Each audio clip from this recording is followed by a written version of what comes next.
એમાં એક ભાલુ રહેતો હતો. એ ખૂબ મસ્તી કરતો હતો ઝાડ ઉપર. એ બહુ ક્યુટ લાગતો હતો.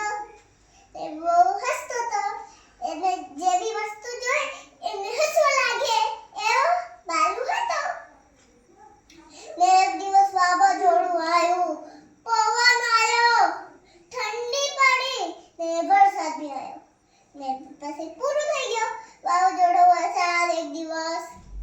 તો ભાલુ એ કીધું, હા મને વરસાદ નથી ગમતો. તો ભાલુ તો પાછો વરસાદ આવ્યો, વાવાઝોડું હવે નતું આવ્યું. ભાલુભાઈ તો વરસાદમાં તો નાવા લાગ્યા. એના ઘરથી બહાર આવી ગયા. એટલે ભાલુભાઈ તો ઘરથી બહાર આવી ગયા.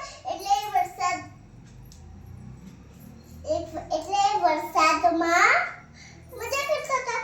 એક દિવસ એને શરદી, ખાંસી, તાવ, પગ દુખે, હાથ દુખે. એટલે એ તો હવે કીધું કે હવે કોઈને હવે વરસાદમાં નહીં જવા જાવ.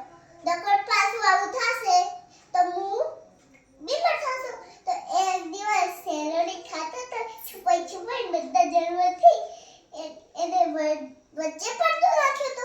એ છુપાઈ શેરડી ખાતા હતા. બહુ ચીટ લાગતો તો શેરડી ખાતા. એટલે એની મમ્મી આવી ગઈ. એને જાગતી ગયો. એની હસી દૂર ને મોઢું આમ થઈ ગયું. તો મમ્મી કે બારે કેમ ખાવા આવ્યો? અંદર ન ખાઈ લેતો?